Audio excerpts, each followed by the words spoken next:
Hello, तुम्ही mute आहात म्हटलं. अनम्यूट करा. हॅलो. येतोय का आता? हो हो, आता येतोय आवाज. हो. ओके. फक्त 1 मिनिट.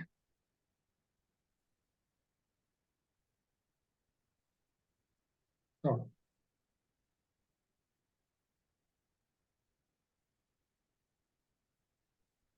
ओके. आता तुम्ही काही प्रश्न विचारत होते ते विचारा आणि मग आपण परत पुढचं एक थोडं सेशन घेऊया. एक सेशन घेता येईल आपल्याला 12:30 वाजता दुसरी झूम आहे नेमकी माझी. यस यश. हो हो, आपण कंटिन्यू करू शकतो आता. ओके. प्रॉडक्ट घ्यायचं का एक सुरुवातीला?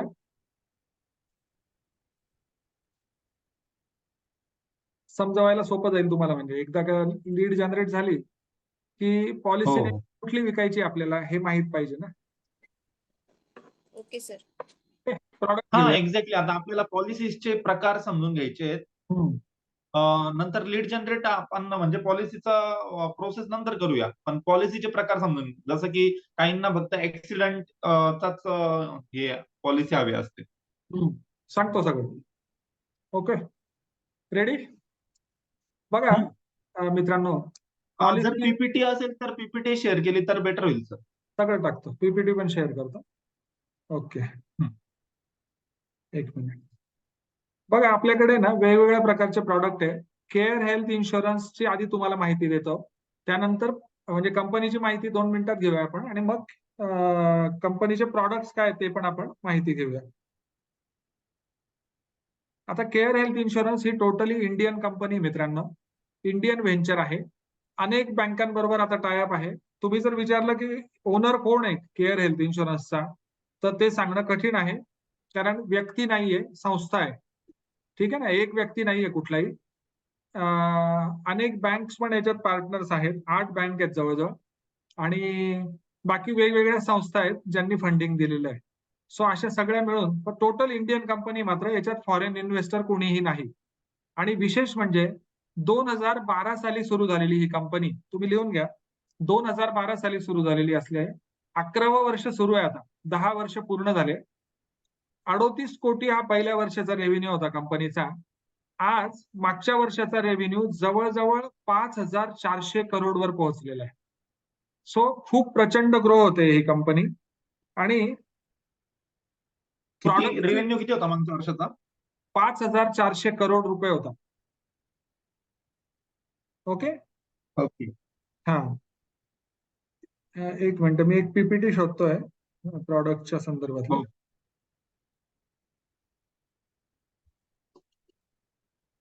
सो ग्रोथ प्रचंड होते, आणि प्रॉडक्टची जी रेंज आहे ती पण खूप मोठी आहे, जी इतर कंपन्यांमध्ये बघायला मिळणार नाही.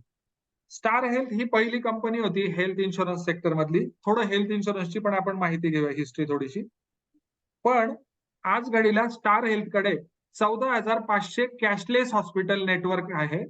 आपल्याकडे 21,500चं कॅशलेस हॉस्पिटल नेटवर्क आहे. So we are far ahead than the major company of India. आज जरी स्टार हेल्थकडे मेजर स्टेक असला हेल्थ इन्शुरन्स सेक्टर मधला, तरी आपण लवकरच पुढे जाऊ, कट टू कट म्हणजे चाललेलो आहोत. बऱ्याच बाबतींमध्ये आपण पुढे आहोत. उदाहरणार्थ क्लेम सेटलमेंट मध्ये सुद्धा आपण पुढे आहोत बऱ्यापैकी. ओके. प्रॉडक्टचं मी तुम्हाला आता डेमॉन्स्ट्रेशन देतो. हेल्थ इन्शुरन्सची सुरुवातच भारतामध्ये 2005 ला झाली. कुणी विचारलं समजा तर तुम्ही सांगू शकता. आणि हेल्थ इन्शुरन्स प्रोव्हाइड करणाऱ्या फक्त 5 कंपन्या आहेत भारतात. त्याच्यापैकी केअर हेल्थ ही एक आहे. हेल्थ इन्शुरन्स प्रोव्हाइड करत असताना ज्या बाकीच्या कंपन्या आहेत, जनरल इन्शुरन्सच्या कंपन्या, त्या पण हेल्थ इन्शुरन्स प्रोव्हाइड करतात. त्या जवळजवळ 25 आहे, 26 आहेत. आणि ह्या 5 अशा 30 कंपन्या मिळून हेल्थ इन्शुरन्स किंवा मेडिक्लेम प्रोव्हाइड करतात. या 30 कंपन्या मिळून, म्हणजे 5 हेल्थच्या आणि जनरलच्या 25, या 30 कंपन्या मिळून जी काही प्रॉडक्ट सेल करतायत हेल्थ इन्शुरन्सच्या नावाखाली, ती मेडिक्लेम पॉलिसी आहे. मेडिक्लेम पॉलिसी ही खर्चाशी संबंधित आहे. ओके. इतर लाईफ इन्शुरन्स म्हणजे कंपन्या कसं? पण, हा, लक्षात आलं तुमच्या? नाही, मेडिक्लेम आणि हेल्थ इन्शुरन्स काय बोलले तुम्ही? बघा, हेल्थ इन्शुरन्स कंपनीचं नाव आहे किंवा care health insurance, star health insurance, पण जे काही प्रॉडक्ट सेल करताय त्याचं नाव आहे मेडिक्लेम. ओके. Life okay. इन्शुरन्सच्या कंपन्या पण हेल्थ इन्शुरन्स नावाखाली काही पॉलिसी सेल करतायत, पण त्या जे सेल करतायत ते फिक्स बेनिफिट प्रॉडक्ट आहे. म्हणजे कुणी जर म्हटलं की मी LIC ची मेडिक्लेम घेतलीये, आता बरेचसे लोक तुम्हाला असे भेटतील बोलताना की माझ्याकडे मेडिक्लेम आहे, हम्म. मग कुठली आहे? त्यांना ते सांगतील LIC ची. आता LIC मेडिक्लेम पॉलिसी विकत नाही, फॉर युअर इन्फॉर्मेशन. किंबहुना कुठलीही life insurance company mediclaim policy विकू शकत नाही. कारण मेडिक्लेम पॉलिसी म्हणजे जो काही तुमचा हॉस्पिटलायझेशनचा खर्च होणार आहे तो भरून देणारी पॉलिसी. म्हणजे कशाशी संबंधित आली? खर्चाशी संबंधित आली. बरोबर. आणि हेल्थ इन्शुरन्स जो लाईफ इन्शुरन्स कंपन्या विकतात तो जो आहे तो फिक्स बेनिफिट प्लॅन आहे. उदाहरणार्थ, एखाद्याला कॅन्सर डिटेक्ट झाला तर कॅन्सर झाल्यानंतर तुम्हाला आम्ही एवढे पैसे देऊ असं ती कंपनीच्या पॉलिसीमध्ये लिहिलेलं असतं. तो फिक्स बेनिफिट झाला. तुम्ही 5 लाखाची पॉलिसी काढली तर 5 लाख देतील, 10 लाखाची पॉलिसी काढली तर 10 लाख देतील, कॅन्सर झाला तर देतील. म्हणजे त्याच्याशी संबंधित असेल तर असे वेगवेगळे क्लॉज असतात. सो हेल्थ इन्शुरन्स आणि मेडिक्लेम या दोन वेगळ्या कन्सेप्ट आहेत ऍक्च्युली. पण हेल्थ इन्शुरन्सच्या कंपन्या आणि जनरल इन्शुरन्सच्या कंपन्या हे हेल्थ इन्शुरन्स नावाखाली जे काही विकताय त्याला मेडिक्लेम पॉलिसी म्हणतात, हे लक्षात घ्या. ती खर्चाशी संबंधित आहे आणि खर्चाशी संबंधित पॉलिसीच हॉस्पिटलचं बिल भरणार आहे. हॉस्पिटलचं बिल भरण्यासाठी मेडिक्लेम पॉलिसी लागेल. त्याच्या व्यतिरिक्त हेल्थ इन्शुरन्स कंपनी, जर लाईफ इन्शुरन्स कंपनीकडून एखादा हेल्थ इन्शुरन्स घेतला असेल तर तो वेगळे पैसे देईल यांना, तो कॅशमध्ये देईल. कॅशमध्ये म्हणजे त्यांच्याकडे ट्रान्सफर करेल बँकेमध्ये, तो हॉस्पिटलला देणार नाही, तो यांना देईल स्वतःला. तो खर्चाशी संबंधित नसेल, खर्च झालेला भरून मिळेल तो मेडिक्लेम कडून. आणि हेल्थ इन्शुरन्स लाईफ इन्शुरन्स कंपन्यांकडून घेतलेला जो असेल तो फिक्स बेनिफिट देईल. तो ठरलेला असेल आधीपासून, पॉलिसी घेतानाच ठरलं असेल. तुम्ही 2 दिवस ऍडमिट झाले तर तुम्हाला आम्ही 4,000 देऊ किंवा 10,000 देऊ, हे ठरलेलं असेल आधी. लक्षात आलं? पण इथे ओके. ठरलेलं काहीच नाहीये. इथे जो काही खर्च होईल तो आपण देणार आहोत. तुम्ही पॉलिसी 5 लाखाची घ्या, 10 लाखाची घ्या, 25 लाखाची घ्या की 1 करोडची घ्या की 6 करोडची घ्या. आपल्याकडे 6 करोड पर्यंत प्रॉडक्ट आहे, आपण म्हणजे आता त्याच्यावर येणार आहोत. लाईफ इन्शुरन्सच्या कंपन्यांचं असं ठरलेलं असतं की जर तुम्ही 30 दिवस ऍडमिट राहिले, बरोबर, तुमचा खर्च दिवसावर 10 असतं लाख त्याचं. हो नाही तर 5 लाख हो, आम्ही तुम्हाला 2,000 पर डेच्या हिशोबाने 60,000च देऊ. हा, दिवसानुसार असतं. LICचं एक अच्छा. प्रॉडक्ट आहे जे 1,000 रुपये रोज, 2,000 रुपये रोज, 3,000 रुपये रोज किंवा 4,000 रुपये रोज असे ऑप्शन देतं. ओके. सो तिथे काय होईल? कधी कधी 4 दिवसानुसार दिवसातच पैसे 4 मिळणार. लाखाचा खर्च निघू शकतो.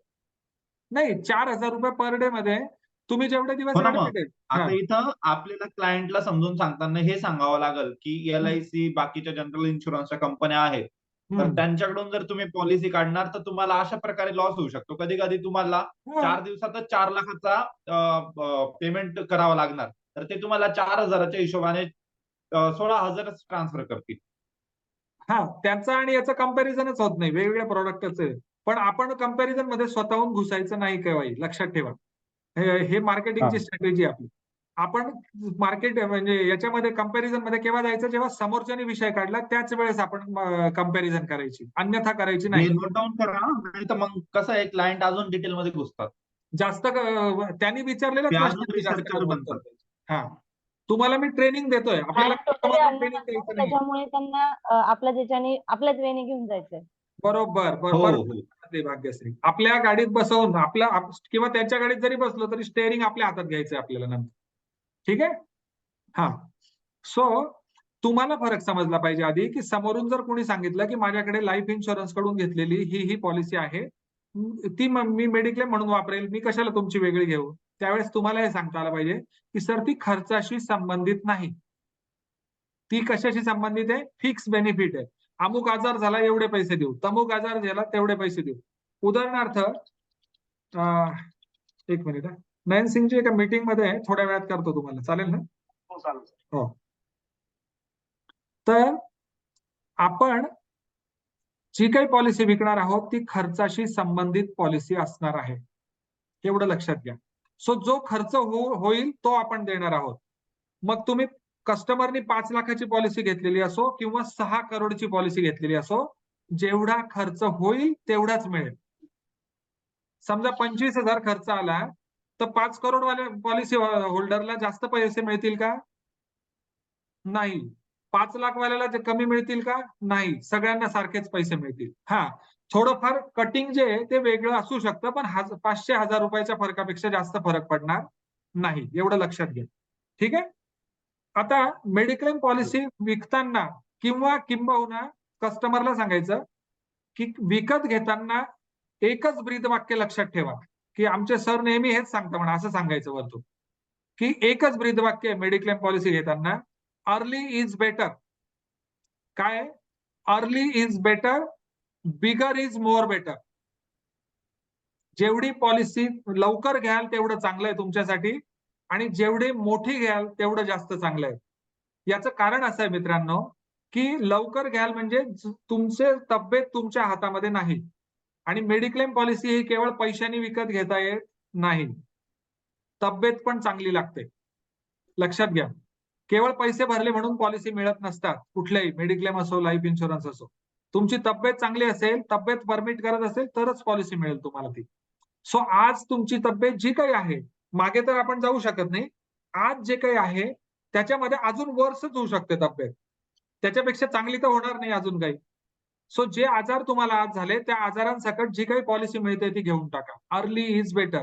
कुठला आजार नसेल अजून बेटर, कारण तुम्हाला नॉर्मल रेटनी चांगली पॉलिसी मिळू शकते. पण जर का एखादा आजार झाला, उदाहरणार्थ हार्टचा प्रॉब्लेम निर्माण झाला एखाद्याला, जसं मी तुम्हाला आता एक सांगितलं की तुमच्याशी मीटिंग पूर्वी आज एक जळगावच्या क्लायंटशी माझं बोलणं झालं, त्याची एक किडनी मागच्या वर्षी 22 ऑगस्टला काढून टाकलेली. 22 ऑगस्ट पूर्वी जर त्याला माहित नव्हतं जोपर्यंत, किंवा किडनीचा आजार हे माहित सिद्ध झालेलं नव्हतं, त्याच्या आज जर त्यांनी पॉलिसी घेतलेली असती तर त्याला नॉर्मल पॉलिसी मिळाली असती, नॉर्मल रेट लागला असता, 100% देणारी पॉलिसी. आता त्याला मी जी पॉलिसी ऑफर करू शकतो, 30 पैकी 2च कंपन्या याच्या किडनी एक किडनीवाल्याला पॉलिसी देतात. 3 वर्षापूर्वीपर्यंत मी पण सांगायचो की एक किडनी असेल तर पॉलिसी मिळणार नाही. आता मी एक किडनीवाल्याला पॉलिसी देऊ शकतोय, परंतु त्याला 80-20 पॅटर्न वाली पॉलिसी देतो. 20% को पेमेंट त्याला जन्मभर भरावं लागणार. त्याला किडनी संदर्भात कुठलाही आजार झाला तर पैसे मिळणार नाहीयेत. लक्षात घ्या. Permanent exclusion to kidney disease. त्याला एक किडनी आहे, तिला पण आजार होऊ शकतो, पण त्या किडनीमुळे जर आजार झाला त्याला कधीच पैसे मिळणार नाही कुठलेच. आणि दुसरी गोष्ट, कुठलाही आजार झाला, ऍक्सिडेंट जरी झाला, हार्टचा आजार झाला, लिव्हरचा झाला, डेंग्यू झाला, मलेरिया झाला, तरी पण त्याला 20% को पेमेंट भरावं लागेल. 80%च पैसे कंपनी देईल. हे का घडलं? कारण त्यांनी वेळेवर घेतली नाही. जेव्हा तो स्वस्त होता त्यावेळेस घेतली नाही. एक किडनी खराब झाली, ती काढून टाकावी लागली, आणि त्यानंतर तो घेतोय. दुर्दैवाने एखाद्याचं लिव्हर खराब झालं एखाद्या वेळेस, आणि त्यानंतर तो पॉलिसी घ्यायला आला, कदाचित पॉलिसी मिळणार नाही. कुणाला पॉलिसी देतच नाही हे तुम्ही आधी लक्षात घेऊन टाका, नाही तर तुम्ही कमिट कराल आणि पॉलिसी मिळणार नाही, असं व्हायला नको. जरी मी सांगत असलो लिस्ट, तरी देखील तुम्ही डायरेक्ट त्याला हे नका सांगू की तुला पॉलिसीच देणार नाही. तुम्ही त्याचे मेडिकल रिपोर्ट मागवून माझ्याकडे पाठवा. सांगताना मात्र हे सांगा की सर काही आजारांना पॉलिसी मिळत नाही बऱ्याचशा कंपन्यांकडून, आपण आपल्याकडे ट्राय करून बघू शकतो. काय सांगायचं? सो आपल्याकडून ते सुटणार नाही. आणि मी स्वतः ह्या गोष्टीचा सुपर स्पेशलिस्ट आहे की आजारी माणसाला पॉलिसी कशी देता येईल आपल्याला लिगली, बरं का, लिगली. कारण मी स्वतः पण डॉक्टर आहे. सो तुम्ही सांगू शकता ते समोर की आमचे जे सर आहेत ते स्पेशलिस्ट आहे याच्यामध्ये, आणि ते तुम्हाला पॉलिसी कशी बसवता येईल याचा विचार करतील. तुम्ही आम्हाला डॉक्युमेंट पाठवा, तुमचं डिस्चार्ज कार्ड पाठवा, तुमचे मेडिकल रिपोर्ट्स पाठवा, जे काही असतील ते, जेणेकरून आम्ही तुम्हाला माहिती देऊ शकू की बसते की नाही, आणि बसली तर कशी बसेल. ठीक आहे. सो कुणाला बसत नाही हे तुम्ही आधी नोट डाऊन करून घ्या सगळे. सगळ्यात पहिली गोष्ट, ज्याला HIV झालेला आहे त्याला पॉलिसी मिळत नाही. भारतात कुठलीच कंपनी देत नाही, आपण पण देत नाही. ज्याला HIV झालेला आहे त्याला पॉलिसी मिळणार नाही. नवीन ज्याला पॉलिसी आहे घेतलेली आणि नंतर HIV झाला त्याला पॉलिसी समजावताना मी तुम्हाला समजावेल, आपल्याकडे जास्त बेनिफिशियल आहे त्याला. ओके. HIV खर्च देणारी एकमेव कंपनी आहे भारतात, केअर हेल्थ इन्शुरन्स. बाकी कुठलीच कंपनी देत नाही HIV खर्च. पण पॉलिसी आधी घेतलेली आहे आणि नंतर HIV झालाय तर मिळेल. हे लक्षात घ्या. दोन वेगवेगळ्या गोष्टी आहेत या. हा, HIV ज्याला झाला असेल त्याला नवीन पॉलिसी मिळणार नाही. क्लिअर? दुसरा, ज्याला हार्ट फेल्युअर झालेलं आहे त्याला पॉलिसी मिळणार नाही. ज्याला लिव्हर फेल्युअर झालंय त्याला पॉलिसी मिळणार नाही. ज्याला किडनी फेल्युअर झालेलं आहे त्याला पॉलिसी मिळणार नाही. ज्याला ब्रेन फेल्युअर म्हणजे पॅरालिसिस अटॅक आलेला आहे आणि तो आता अशा स्टेजमध्ये आहे की तो बेड रिडन आहे, पॉलिसी मिळणार नाही.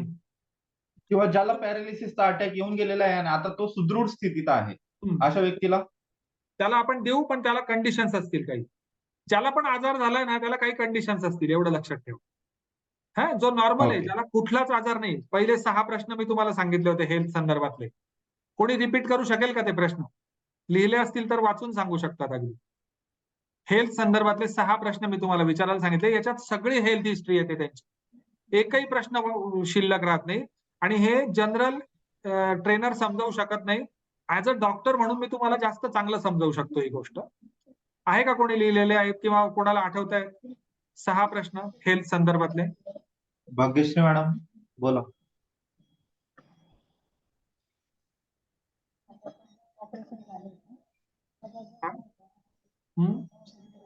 हॅलो, बोल. आवाज आवाज आवाज तुमचा माईक अनम्यूट करा. हा, आता बोला. एखादं ऍक्सिडेंट झालेला असेल तर त्यांना पण रिकवर साठी नंतर प्रॉब्लेम्स येतात. हॉस्पिटलायझेशनचे, ऑपरेशनचे, डेमॉन्स्ट्रेशनचे. 2 प्रश्न झाले.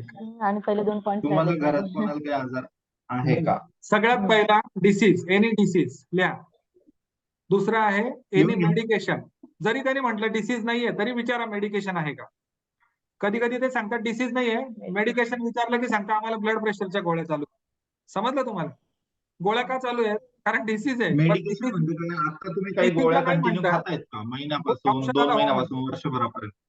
हा, मेडिकेशन म्हणजे काय? तुम्ही आता कंटिन्यू काही गोळ्या खातायत का? जसं बीपी, हा. शुगर, असं कंटिन्यू टीबी. किंवा टेम्पररी असो, कुठल्या गोळ्या चालू आहेत का तुम्हाला? ठीक आहे, हा, एनी मेडिकेशन. तिसरा आहे एनी ऑपरेशन. चौथा आहे एनी हॉस्पिटलायझेशन. पाचवा आहे एनी ऍक्सिडेंट. आणि 6वं आहे एनी डिफॉर्मिटी. सिम्पल. ठीक आहे. सो ह्या कुठल्याही कॅटेगरीत बसत असेल, डिस्कस विथ मी. ते डिटेल घ्या, त्यांचा रिपोर्ट मागवा, त्यांचं डिस्चार्ज कार्ड मागवा. काय काय डॉक्युमेंट असू शकतात? एखाद्याला आजाराला ऍडमिट पण नाही केलेलं त्याला, पण त्याचं रिपोर्ट असू शकतात. एखाद्याचा सिटी स्कॅन, MRI असू शकतो, सोनोग्राफी असू शकते, ब्लड रिपोर्ट असू शकतात, किंवा गोळ्या प्रिस्क्रिप्शन असू शकतं डॉक्टरांचं, किंवा एखाद्याला ऍडमिट केलं असेल तर त्याचं डिस्चार्ज कार्ड मिळू शकतं तुम्हाला. एखाद्याचं ऑपरेशन किंवा काही झालं असेल त्याचं डिस्चार्ज कार्ड लागेल. ऑपरेशन तर काही घरी ऍक्सिडेंट करणार. मध्ये एनी ऑपरेशन पण लिहून घ्या. काय काय लिहिलं सगळ्यांनी मला सांगा बरं, रिपीट करून दाखवा बरं.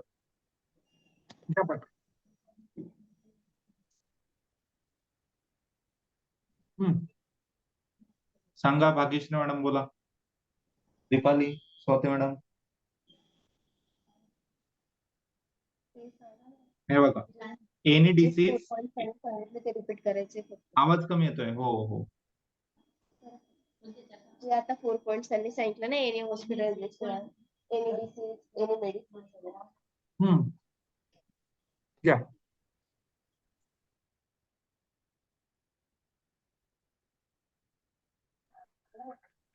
any diseases, medications, accidents, any hospitalization, any operation, any deformities.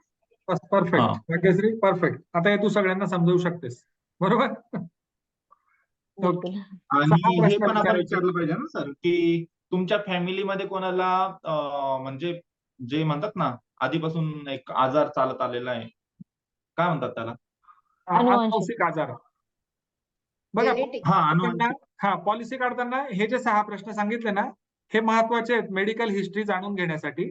परंतु आता जसं यश यांनी हा मांडला प्रश्न की अनुवंशिक आजार काही आहे का, तर त्या गोष्टीसाठी ऍक्च्युली पॉलिसीमध्ये कुठेही जागा नाही. विचारताना म्हणजे लिहिताना, त्याचा फॉर्म भरताना कुठेच विचारलं नाहीये की तुमच्या घरात कुणाला काही अनुवंशिक आजार आहे का. तुम्हाला नाहीये, ठीक आहे, घरात कोणाला आहे का हे कुठेच विचारलेलं नाही. ठीक आहे. ओके, म्हणजे त्याचा काही संबंध नाही. पण त्याचा काही प्रॉब्लेम नाही आपल्याला. पण त्याचा संबंध तुम्ही पॉलिसी विकताना तुमची फास्ट सेलिंग होण्यासाठी उपयोगी ठरू शकतो. हा हा उदाहरणार्थ एखाद्या घरात जर कॅन्सर एखाद्याला झालेला असेल तर कॅन्सरची हिस्ट्री आहे तर ती अनुवंशिकता पण असू शकते बरं का. सगळ्यांनाच अनुवंशिक कॅन्सर होईल असं नाहीये, पण अनुवंशिकता होऊ शकते त्याच्यामध्ये. काही कॅन्सर फॅमिली रन असतात. सो त्यांना सांगता नाही सांगा सर बघा घरामध्ये, आणि बरं ती अनुवंशिकता नसली तरी तुम्ही सांगितल्याने जर त्याची पॉलिसी लवकर होत असेल तर वाईट काय. तुम्ही पॉलिसी विकताय तर त्याचा फायदाच करून देताय. सो एखादा आजार जर अनुवंशिक असेल त्यांच्या घरात तर विचारायला विसरू नका, जेणेकरून तुम्हाला पॉलिसी विक्रीसाठी मदत होईल की हा आजार तुमच्या घरामध्ये अमुक अमुक व्यक्तीला झाला, वडिलांना झाला किंवा आईला झाला, पण तुमच्यामध्ये जर दुर्दैवाने आला आणि त्यानंतर तुम्ही पॉलिसी घ्यायला निघाला तर तुम्हाला नॉर्मल पॉलिसी बसेल का? नाही. पॉलिसी बसेल का नाही इथूनच शंका आहे. त्यामुळे काही आजार असे असतात जे झाल्यावर पॉलिसी मिळू शकत नाही. हे तुम्ही पण समजून घ्या आणि तुमच्या लोकांना पण सांगायला विसरू नका. बरं, हे 6-7 आजार सांगितले. एखाद्याला मेजर ऍक्सिडेंट झालाय ज्याच्यामध्ये त्याचे बरेचसे अवयव हे झालेत, समजा डिस्टर्ब झालेत किंवा प्रॉब्लेमॅटिक झालेत, तर अशा व्यक्तीला सुद्धा पॉलिसी देताना 10 वेळा विचार करेल कंपनी द्यायची की नाही. त्याचे सगळे रिपोर्ट मागवेल, कदाचित त्याच्या काही टेस्ट करेल आणि मग त्याला पॉलिसी द्यायची की नाही हे ठरवेल. आता काही केसमध्ये सर जर एखाद्याचा मेजर काही असेल, झालेला असेल काहीतरी, ओके, डिसीज झालेला असेल पण तो व्यक्ती रिपेअर झालेला आहे आणि त्याच्याकडे रिपोर्ट्स नाही आहेत, मग अशा कंडिशन मध्ये कंपनीकडून काही त्या क्लायंटचे रिपोर्ट काढले जातात का? हो, बघा जर एखाद्या व्यक्तीला असा काही आजार झालाय की ज्या आजाराला कंपनीला चाचपणी करणं गरजेचं आहे, तर अशा वेळेस म्हणजे जसं की टीबी वगैरे झाला होता आणि तो आता रिपेअर झालेला आहे. टीबी जर 5-10 वर्षापूर्वी झाला असेल तर त्याला काही फार व्हॅल्यू नाही आहे, ठीक आहे ना. पण तो ओके, मग असा काही आजार जो की 6 महिने वर्षभरापूर्वी रिपेअर झालेला आहे पण तो मेजर कॅटेगरीमध्ये येतो. नाही, मग त्याला आपण काय करतो, त्याला त्यांचे जे डिस्चार्ज कार्ड असतं आणि जे रिपोर्ट नाही, त्यांच्याकडे डिस्चार्ज कार्ड नाहीये किंवा रिपोर्ट नाहीये, तर मग त्यांच्याकडून आपण एक डिक्लेरेशन घेतो आधी, ठीक आहे. पॉलिसी लॉग इन केल्यानंतर आहे बरं का हे सगळं. लॉग इन आधी करावी लागते, नंतर कंपनी जे काही मागवते ते आपल्याला प्रोव्हाइड करावं लागतं. त्यांची पॉलिसी सरळसोट पद्धतीने होत नाही जशी इतर लोकांची होते. इतर लोकांची पॉलिसी लॉग इन केली, पैसे भरले की त्याच क्षणाला पॉलिसी मिळेल तुम्हाला, ठीक आहे.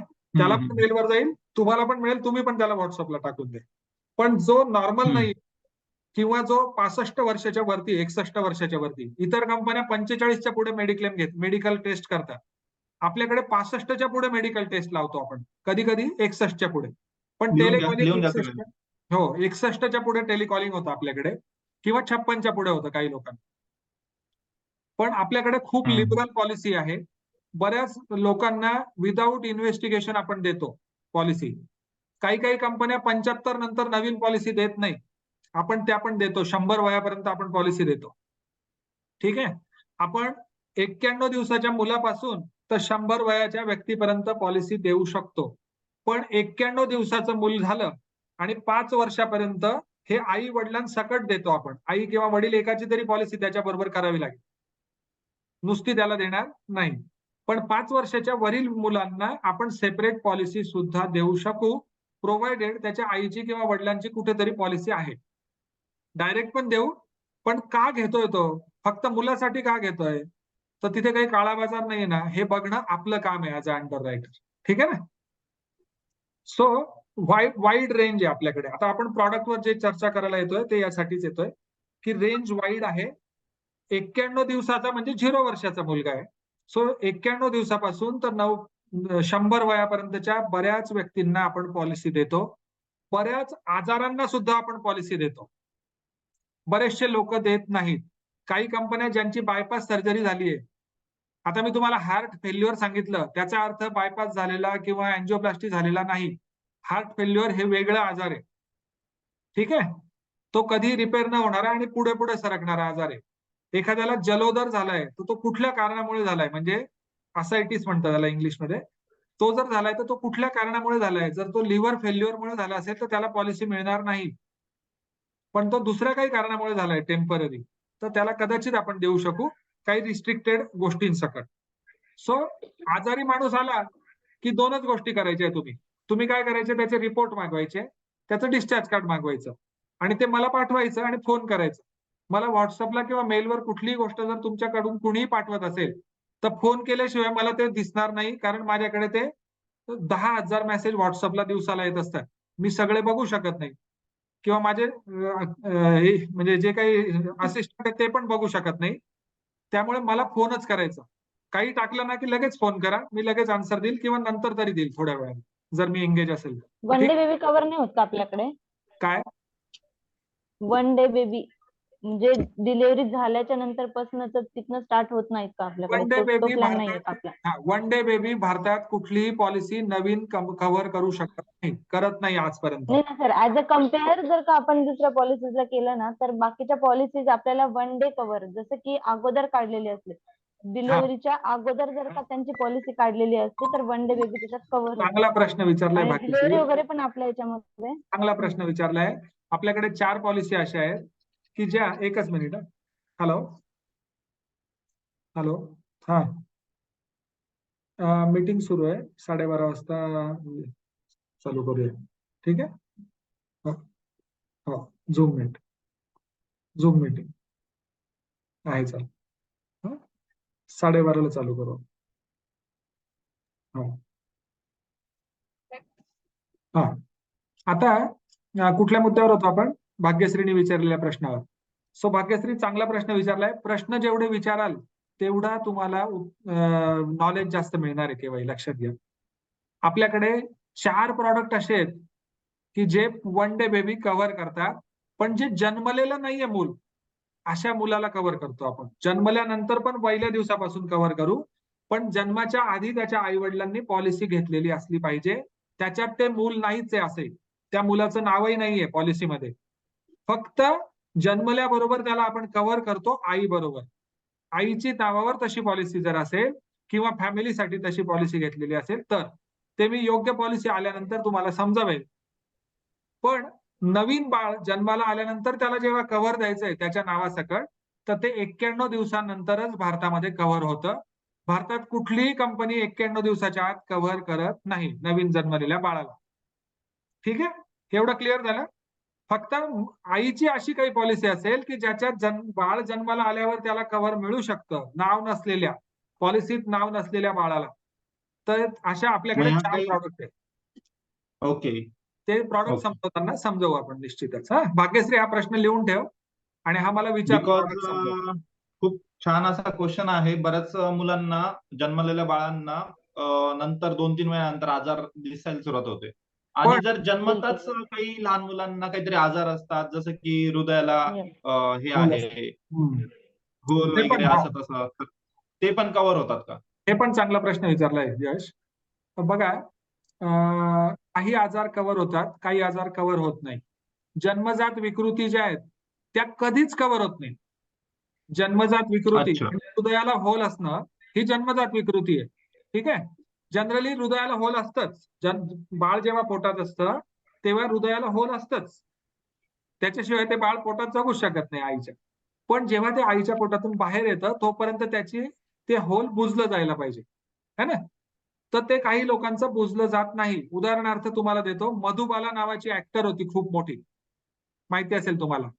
तिला VSD नावाचा जन्मजात विकार होता, तो तिला वयाच्या 32व्या वर्षी समजला. Okay, VSD, ventricular septal defect, म्हणजे हृदयाला होल असण्याचा एक आजार आहे. 2 प्रकारचे आजार आहे हृदयाला होल असण्याचे, ASD आणि VSD. ते डॉक्टरी भाषेत आहे, तुम्हाला त्याच्याशी काही घेणं देणं नाही. पण हृदयाला होल हे जन्मजात असतं, ते नंतर पण सापडू शकतं. तिला 32व्या वर्षी सापडलं आणि 36व्या वर्षी ती वारली. ठीक आहे, पण केव्हाही सापडलं तरी ते पॉलिसीत कव्हर होत नाही. पॉलिसी कोणाला देणार नाही याची मी तुम्हाला यादी काही सांगितली, काही अजून भरभरून यादी येते, ती पण नंतर आपण कधी डिस्कस करू. पण पॉलिसीमध्ये काय कव्हर होणार नाही याची पण काही यादी आहे, ती पण तुम्हाला पॉलिसी समजावताना सांगतो. पॉलिसी समजावताना आता आपण आधी प्रॉडक्टचे प्रकार बघणार आहोत. यामध्ये अजून एक कसं असतं सर, की जसं की वन डे बेबीचं जे कव्हर अपचं आहे ना, तर ते अगोदर सोनोग्राफीज वगैरे होतात मदरच्या, तर त्याच्यामध्ये जर का डिटेक्ट झालेलं असेल तर त्या कव्हर होत नाही. आणि जर का डिटेक्ट झालेलं नसेल आणि ऑन द स्पॉट जर का कळालं आपल्याला बेबी झाल्याच्या नंतर, तर ते कव्हर अपला थोडंसं ऍज पर बाकीच्या कंपन्यांमध्ये ते कव्हर करतात. मग आपल्याकडे हा. आता अजून कसं आहे ते समजून घ्यावं लागेल आता. हो हो, खूप कमी कंपन्या कव्हर करतात त्याच्याला ऍक्च्युली, आणि आपल्याकडे 4 प्रोडक्ट कव्हर करतात. सगळे प्रोडक्ट आपले पण नाही कव्हर करत, ठीक आहे ना. स्पेशल प्रॉडक्ट असतात त्याचे, ठीक. सो हा चांगला प्रश्न आहे आणि निश्चित याच्यावर आपण पूर्ण चर्चा करूया. याच्यावर एक मीटिंग सेपरेट ठेवूया लागले असतं, बरं का, लिहून घ्या लागल्यास. या चालेल. स्पेशल क्वेश्चन साठी एक मीटिंग सेपरेट घ्यावी लागेल आपल्याला, कारण तो खूप वास्ट सब्जेक्ट आहे. ओके, आता प्रॉडक्टची बास्केट काय आपल्याकडे ते आपण समजून घेऊया. मी तुम्हाला सांगितलं की आपण 91 दिवसाच्या मुलापासून तर 100 वयाच्या व्यक्तीपर्यंत कुणालाही पॉलिसी देऊ शकतो. व्हेअरएज काही कंपन्या 70 वयाच्या पुढील लोकांना पॉलिसी देत नाही. हे जे वाक्य आहेत ना, हे तुम्हाला पॉलिसी कन्व्हिन्स करताना उपयोगी ठरतील कस्टमरशी बोलताना.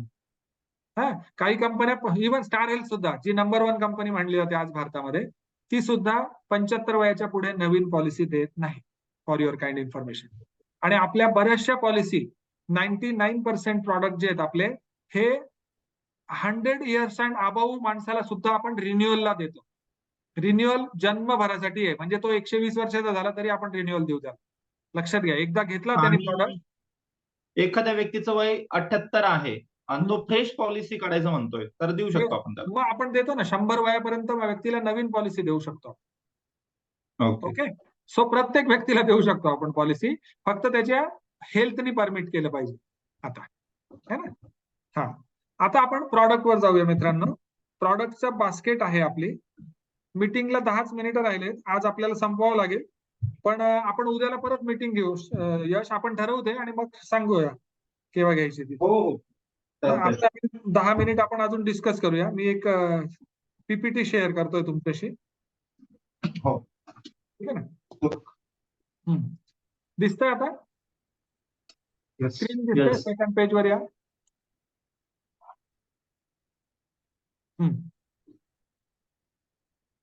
याच्यामध्ये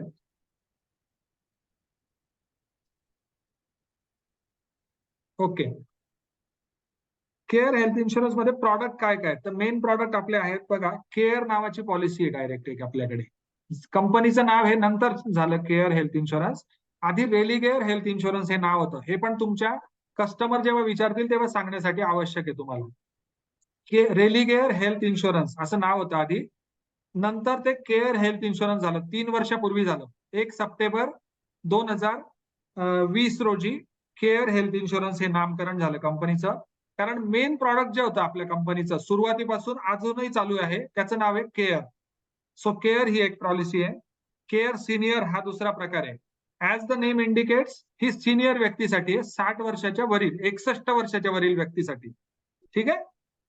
त्याच्यानंतर केअर स्मार्ट सिलेक्ट हा प्लॅनचा प्रकार आहे किंवा काही ठिकाणी रायडर आहे, पण हा प्लॅन आपण अजिबात विकत नाही. केअर स्मार्ट सिलेक्ट, जिथे पण स्मार्ट सिलेक्ट हा शब्द येईल तो अजिबात घ्यायचा नाही, कारण त्याच्यामध्ये उलट कमी हे मिळतो क्लेम. तो प्रीमियम कमी करणारा प्लॅन आहे. पण हे पॉलिसी बाजार किंवा ऑनलाईन मार्केटचे जे लोक आहेत ते लोक हा लावून विकतात, जेणेकरून प्रीमियम कमी वाटावा. आणि त्या लोकांना पॉलिसी विकून निघून जायचं आहे, त्यांना सर्व्हिस द्यायची नाही.